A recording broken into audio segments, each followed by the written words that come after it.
Okay, so I dug up some resistors here, and I have these at no, not these 270. That's 10 more than 260, and these 250, 10 less than 260. The decision would be easy. I would put the bigger one in, the 270, except it's not a high resistance, a high wattage resistor. This one's a little higher wattage, I think, than these. So this one, the 250, these are higher wattage resistors. I can put this in and not worry about it. But the thing is, the resistor I took out was 215 or 205 or whatever it was. 250 is not much different, really. But I think we'll try these. We'll try these and see what happens. Because I don't have to worry about the resistor itself giving up the ghost, particularly if you turn the volume up and drive this thing hard and start getting a fairly heavy dynamic plate current. The demand on this resistor may go up a fair bit. So, now, this is a little bit physically larger than the last one, so I'm going to bend the leads inward a little bit. See if I can feed it through the holes. Now, sometimes the solder is still blocking the holes. I have to remove the old piece, so I'll just give it a little push here and see if it goes through.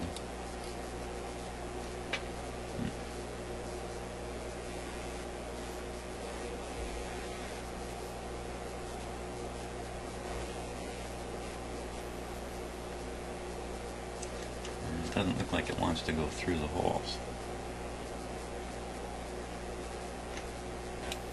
Okay, so I've got it in the holes. I'm just pushing lightly with my finger. It jumped out of the holes.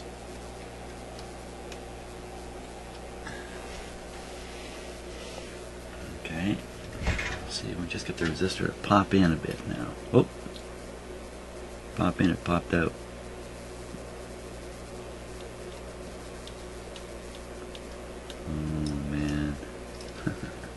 Didn't work at all. Okay. Okay, lost complete control there. Let's try it again.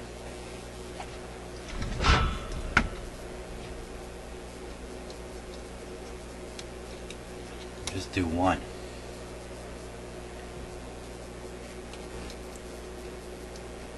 It'll be easier to hold one wire in place. Now some heat will travel up that wire, so I don't want to be holding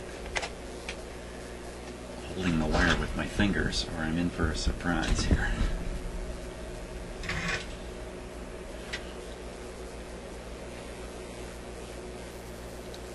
There it comes, there it comes. Okay, so that's through a fair ways. Try the same with the other leg.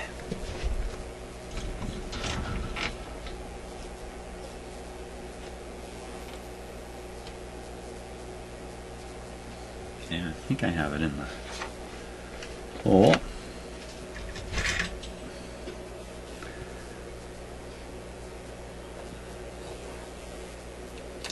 And there it comes. Okay, so it's come through both holes. It's nice and loose, so I can pull it down tight.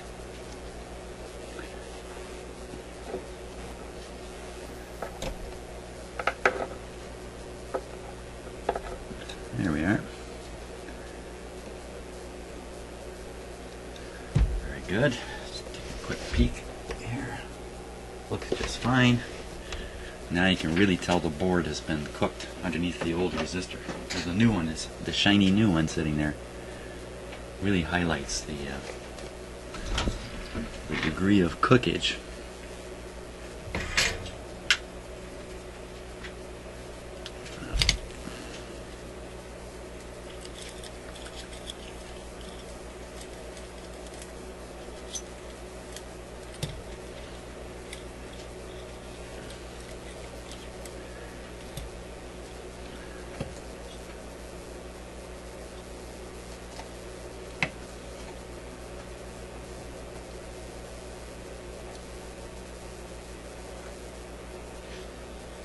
good there. Turn this. Can you turn your head, please? Turn your head. There we go.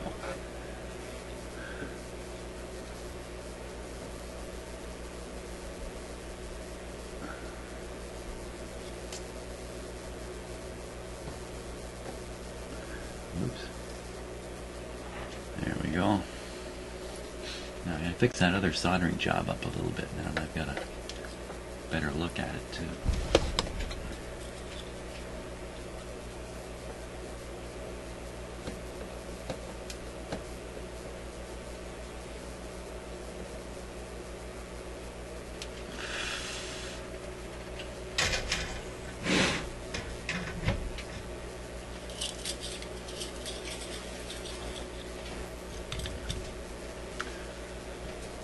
Okay, let's take a closer look at what we got here.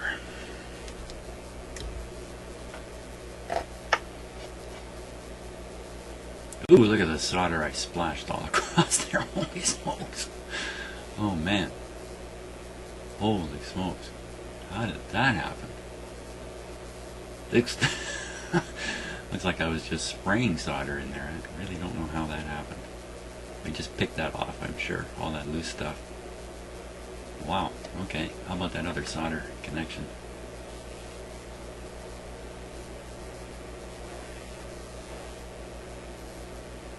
Can't seem to get it in too good a focus. It doesn't look very good, does it?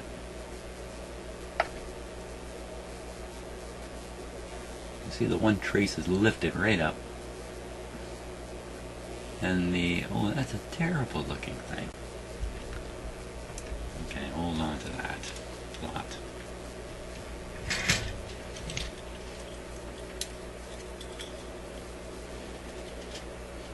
As for the trace that's lifted, you can't really do much about that.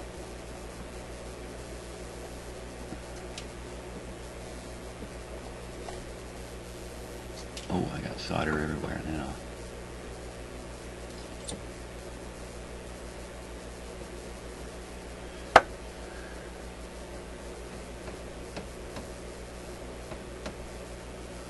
And mopping up the excess solder that sprayed all over this radio. Especially, I'm just worried that some of it may have gotten across the trace. I want that to happen. Let's take another look here. Still doesn't look very good in terms of that solder thing, like a cheese string. That still doesn't look the best, but I think it's going to do. That other solder joint. Wow, let me wiggle the component here.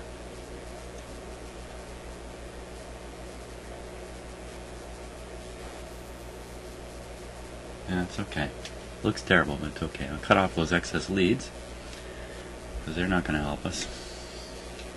That's for sure.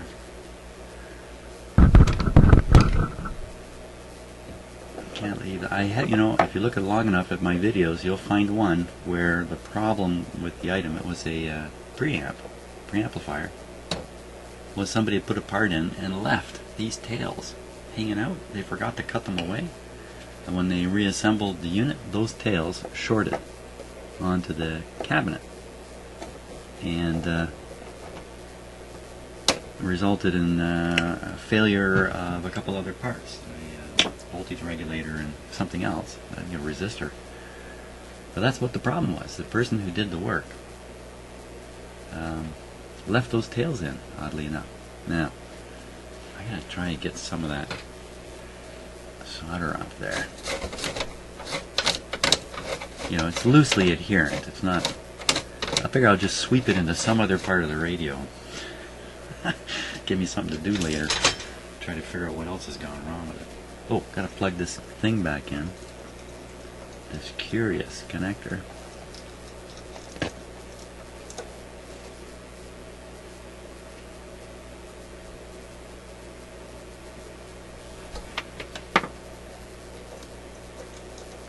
I could have sworn I just heard sound come out of the speaker. Well, maybe that is what's happening. Who knows what this part is I'm plugging in.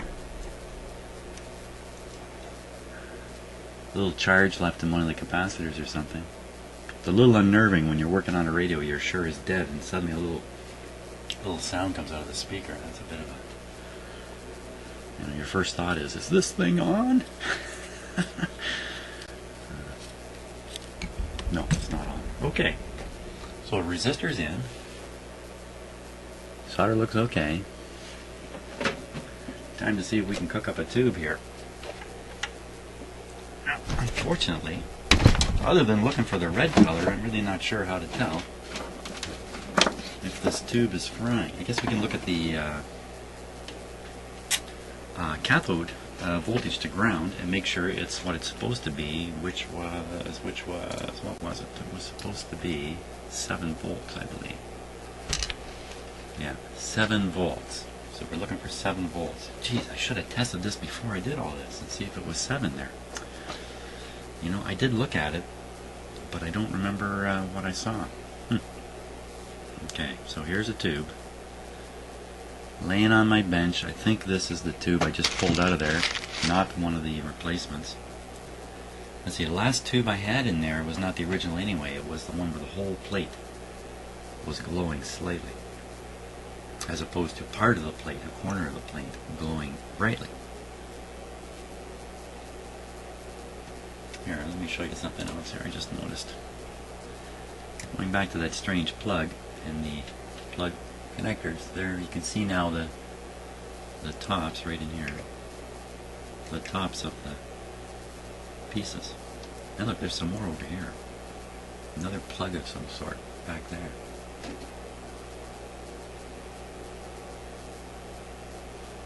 Well, there's another one here. By gory gosh, they're everywhere. Okay.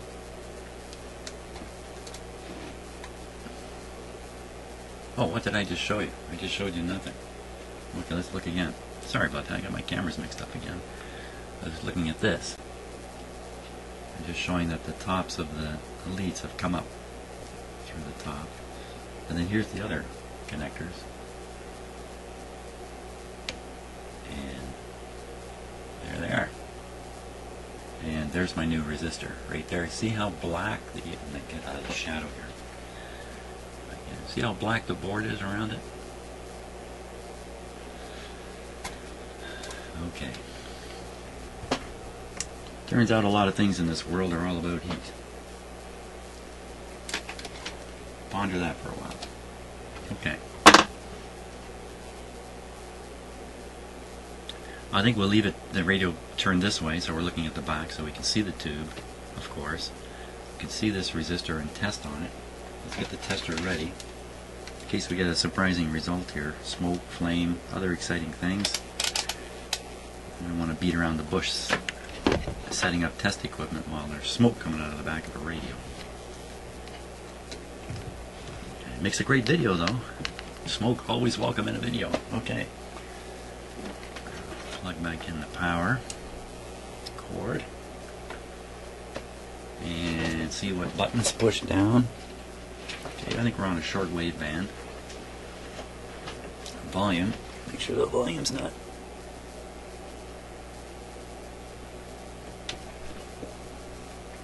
You gotta be careful when you're looking at things from the wrong side. At least I tend to turn things the wrong way. So maybe I got the volume full blast. Well, here we go. Okay, everything's warming up normal. We're going to turn down some lights here. Keep your eye on this tube right here. And watch for a beaming red glow here. Which I see nothing like that so far. I'm going to darken it down a little more in here.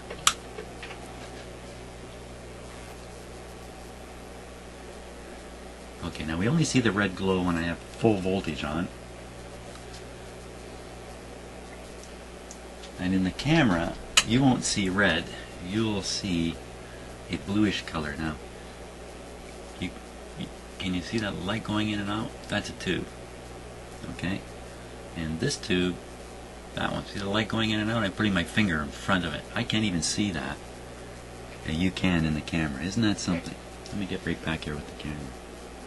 Well, I can barely see the red glow of the heater itself. It's not the outside of the tube. So, okay, so I'm going to give it full voltage. You'll see it brighten up here. Not very dramatic, was it?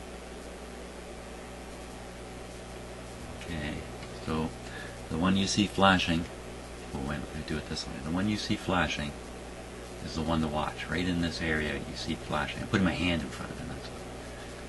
And guess what? The bloody thing is glowing like a son of a gun here. Oh my gosh, can you look at it? It's frying. It's frying again. Okay. Boy, that's disappointing. Okay, down it goes. That's interesting. Now, it seems to be one side of the tube. I wonder if I can figure out. This is two tubes in one.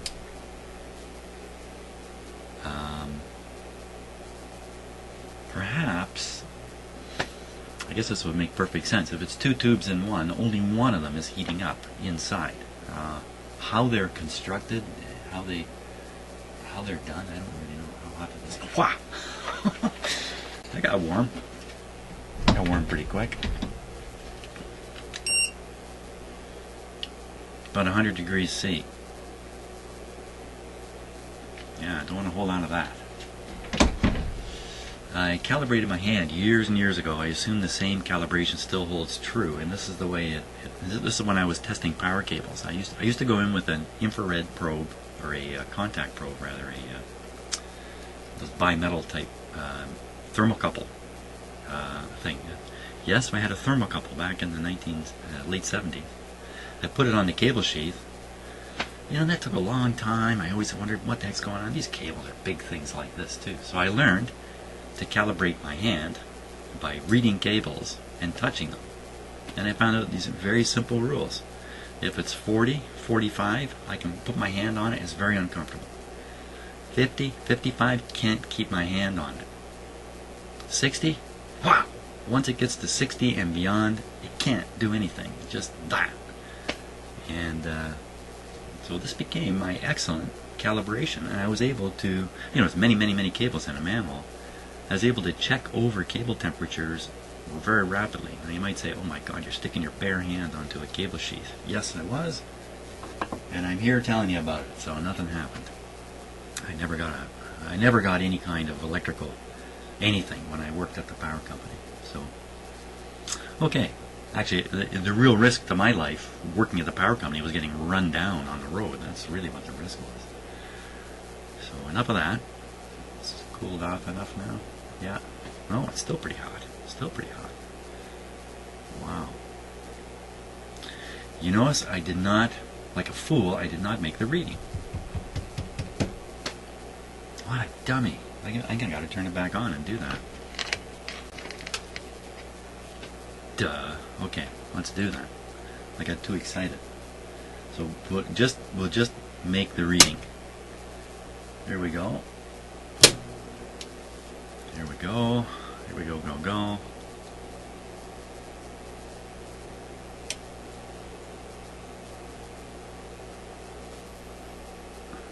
Okay, you gotta wait for the plate current to start flowing.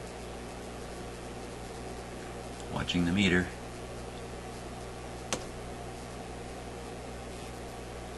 What's the problem?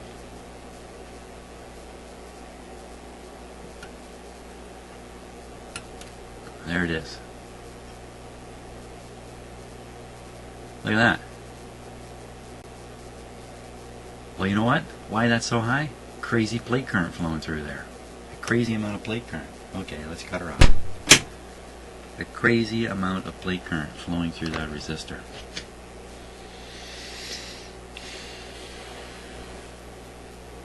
That was a deep cleansing breath. Okay, so don't think it's a cathode resistor. Can't be the bypass capacitor is shorted. If the bypass capacitor has no capacity, I don't think it would matter in this case. So another factor is causing a heavy current to flow through this tube. What other factors could it be? Since we eliminated the wrong tube factor, So this is what I was curious about, this other one. This one here.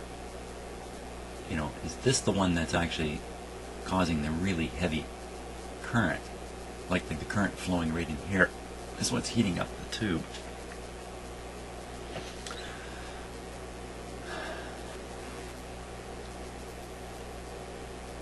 Because through it all, this radio works. This radio works with this tube glowing red.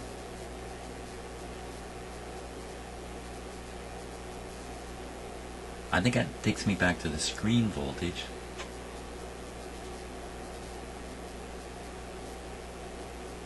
Well, that's interesting. Now look at the plate voltage over here. It's only supposed to be 70 volts. That's on pin number 9. So what we'll do, we'll run the set with restricted power supply. That'll keep the tube from getting ridiculously hot and save the tube. Now it doesn't seem to be suffering much from getting that hot. Hard to believe. And we'll read the voltages as best we can. Now this is tricky with the radio like this. I'm going to have to flip it up and over. Once again.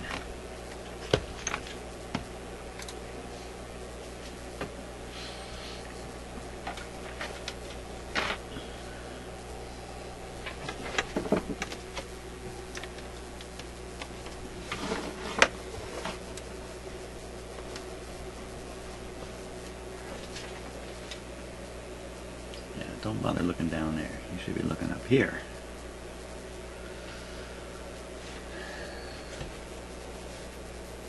Okay, so the tube is right here. Pins are easily visible.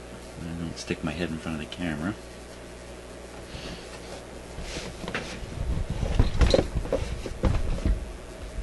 Make it more visible for me. There, now you can look right in. You can see the circle of the tube right there.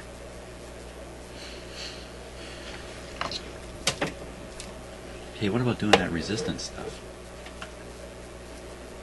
Okay, let's consider that for a minute, because maybe I can get somewhere again. I'm interested in the screen. The screen goes over to that spot where it says 5 milliamps.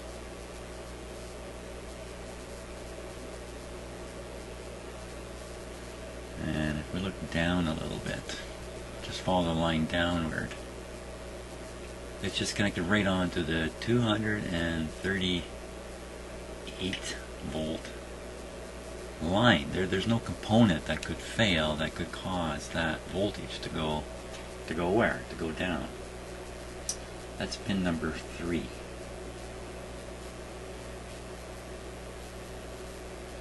What else is there? I'm going to have to look at the other half of the tube. So if we look at the other half of the tube,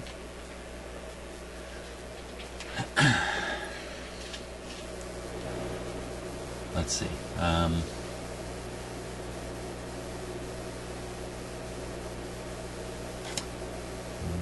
Wow. Okay, so it looks like a 10 meg resistor to ground off of pin number 1. Okay, so pin number 1.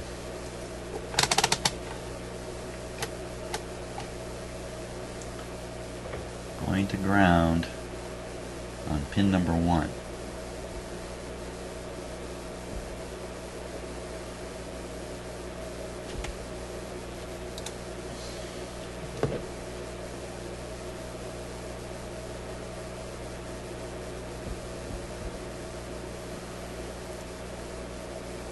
Capacitor charging, leaving us somewhere around 10 megohms.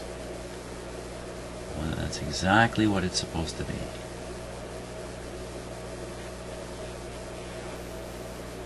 So nothing surprising about that. Okay, so let's look at, we'll try, so we just checked this guy.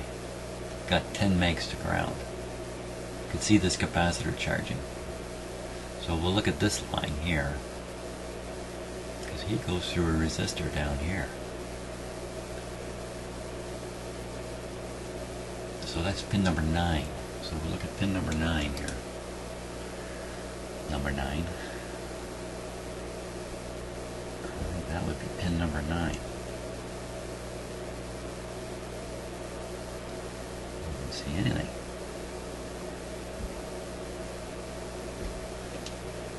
Okay, so I got to find an alternate test point, because testing to ground doesn't seem to be the smartest move there.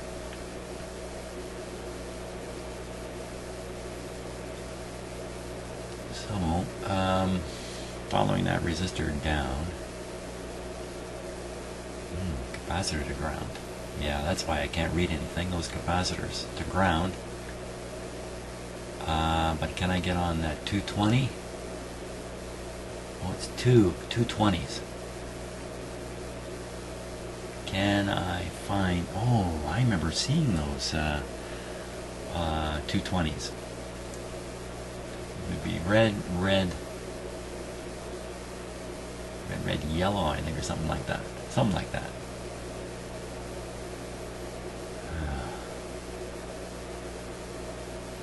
Okay, well, let's see. We come off pin number 1. And we can't see here. Where pin number 1.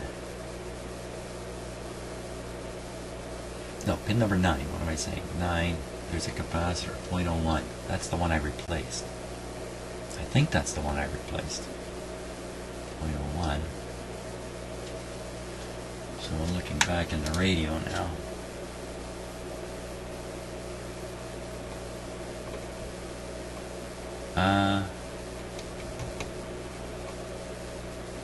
Yeah, I think that is the capacitor I replaced. I'm not getting too far here, am I? So 0.01.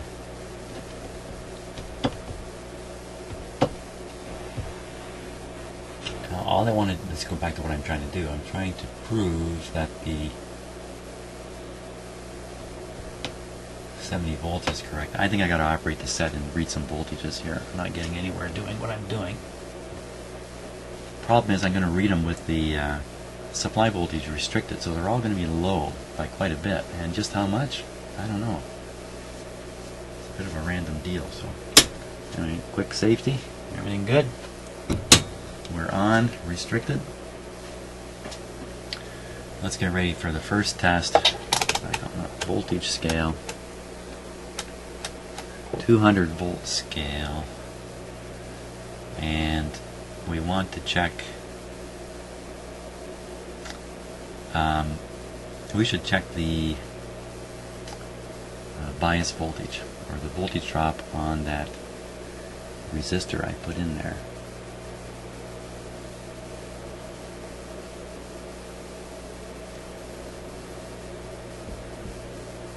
Okay, it's a more normal 6 volts. Okay, so I don't have to worry too much about that now. You can assume the plate current is just fine in that tube under these operating conditions. So looking here again, we want to check this voltage, pin number, is that 6? And pin number 9 in particular, we want to look at pin number 9. So let's do that. Pin number 9, it's that guy. Oh. You're sleeping. I got the wrong camera image on. Here we go again. Pin number 9. Well, you know, 94. It's supposed to be 70. And it's being 94 on restricted voltage. And it's a significant restriction. So this goes way up to way above 70. 94. Yeah, okay, we're on to something here. 94, right? Okay, so looking at the schematic now. So I just took a look at this. It's supposed to be 70. But it's 94, and it's probably going to go to 120 or something like that, maybe even higher. So that takes me down to these two resistors, which are pretty sure they're just forming a voltage divider. I won't even say that. But you can see you're starting at 238 volts. Hey, what are we actually starting at? That should show up on the 200, well, 250, 238. I'm mumbling here. Mumble, mumble, mumble.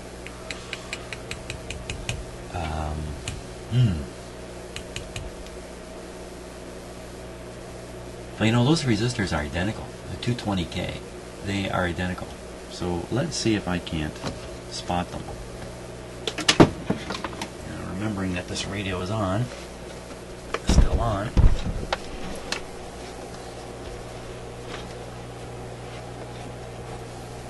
And that this camera I'm about to use in here is a metal camera, duh, not the best thing to have going.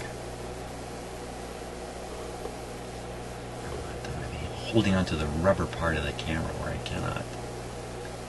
So see those two right there? Red, red, yellow, and red, red, yellow. Those are the two guys right there, just behind that capacitor. I don't want to look too hard. I'll find another red, red, yellow, and then I'll go into a tizzy. So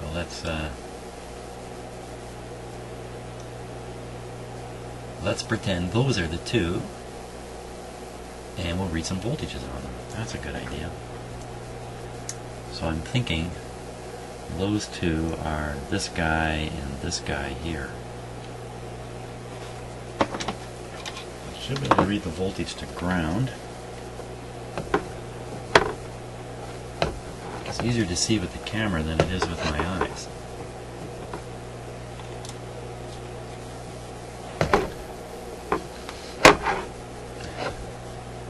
Okay. Yeah, it's definitely easier to see with the camera than my eyes. So I'll put this on, one lead on ground. Somewhere nice here. Okay, and now I'm going to read just kind of randomly the different terminals. Oh, oh.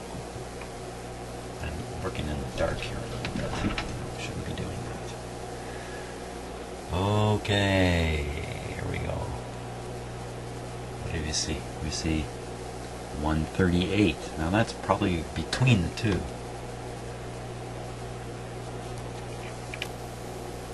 And what do we see there?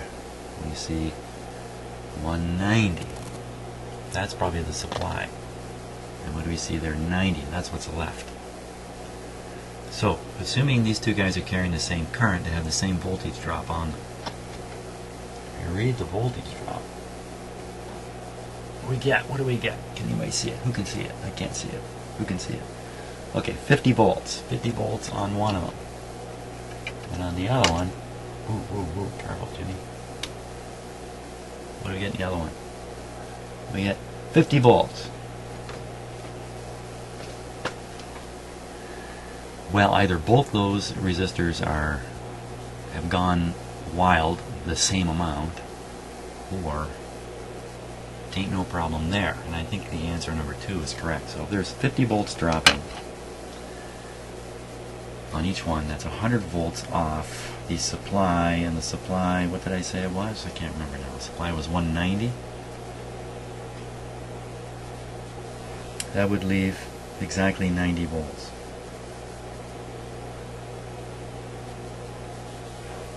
That's what we have there. We have 90 volts there. That's supposed to be 70. So that means the plate current is heavy. I have to look at the grid voltage again on that. The grid voltage on that guy, grid voltage on the triode, is what I really want to go after here. He's pin number 1. Pin number 1. Better ground spot. Pin number 1. Oh, for crying out loud, I can't do it like this.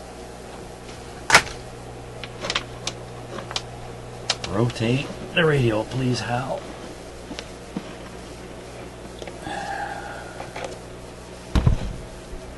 Okay. There we be. Pin number 1, right? That's what I was saying? Yes. Pin number 1.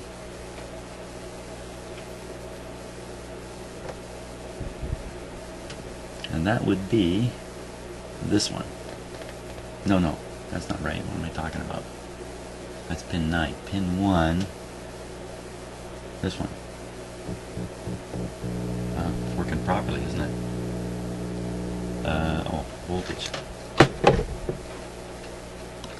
Pin number 1, where'd it go? Pin number 1. Well, it's just showing ever so slight negative voltage, 0.2 volts. What's it supposed to be?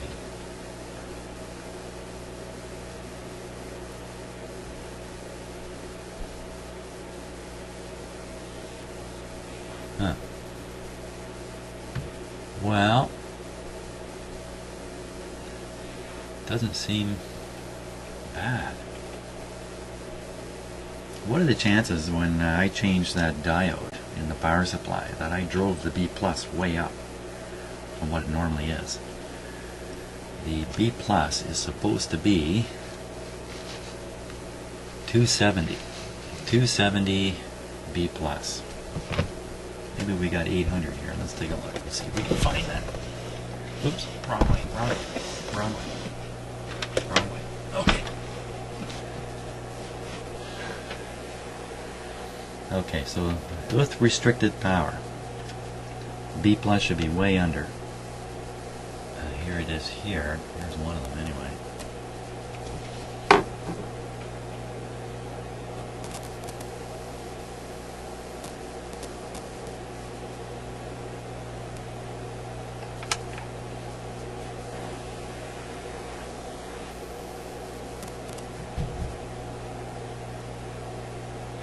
$222, and the other one.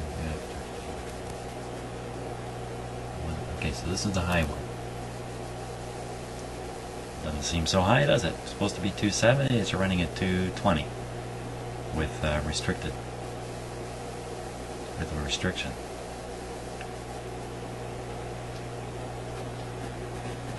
Hey, what are the chances I put 2 bad tubes in there?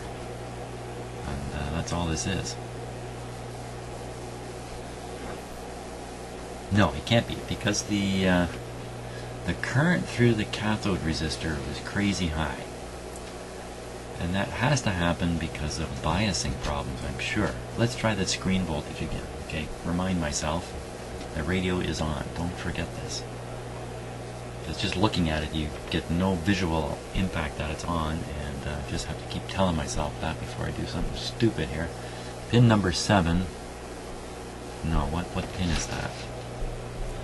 What pin is that?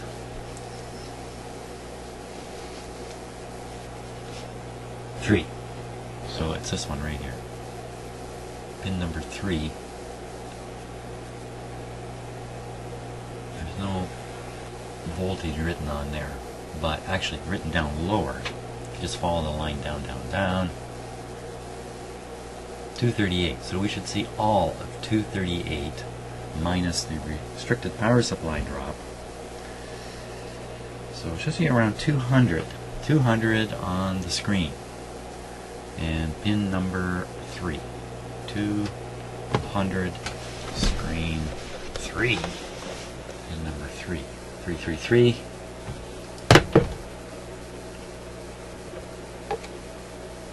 One, 2, 200. Look at that. 199, 200. So, you know, what am I finding here? I'm finding all the voltages are correct. All the voltages are correct. Is there anything I haven't measured yet?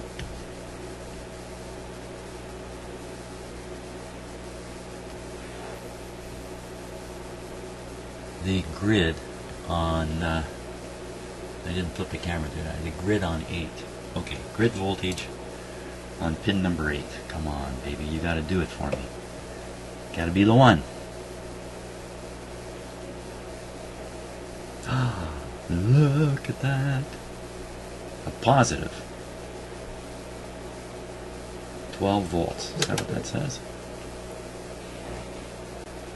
Positive 12 volts. Okay, I got a hold of something. First of all, positive 12 doesn't make any sense with a 2. No pin should have 12 volts on it. So, is that really the grid, or did I just boob up that measurement?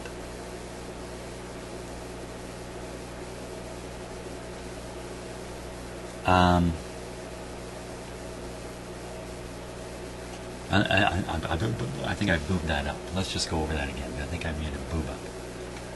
The grid is number 8. 8 is...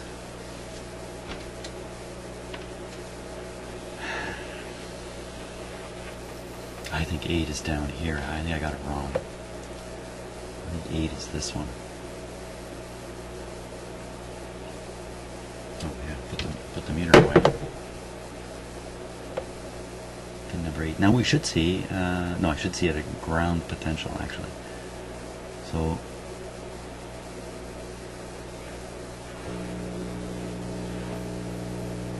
a nice hum. Minus 0.2.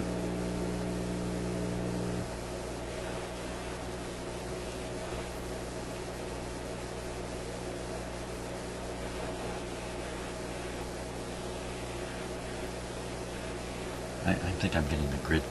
I think I'm getting the pin numbers all mixed up in my head here. So I have a heck of a time thinking about things, you know, seeing one way and then seeing the other. I just have a hard time flipping that around in my head without getting it mixed up. So when you look underneath, like I am now, that's right, I'm looking underneath for God's sakes. You count clockwise. And so we're looking for pin number 8. So counting clockwise, guess what? We're back to the 12 volt pin. I say hallelujah. Yeah, I got my leads backwards here. Hallelujah. Because it gives us something to go on. Okay, how come I missed this? Oh, I missed this because my initial testing was done with the wrong tube diagram, because I had the wrong schematic, because I got the wrong pin number. Oh my God. I should have found this right off the bat. Okay, positive grid. Turn off the power. Positive grid. All we got to do is figure out why is there a positive grid, and the answer has got to be that this capacitor that I thought I changed is leaky. I thought I changed that. Well, that's what we're going to have to focus on and figure out. But I think I'm going to stop at this point for a few minutes. Maybe I'll post all this up now.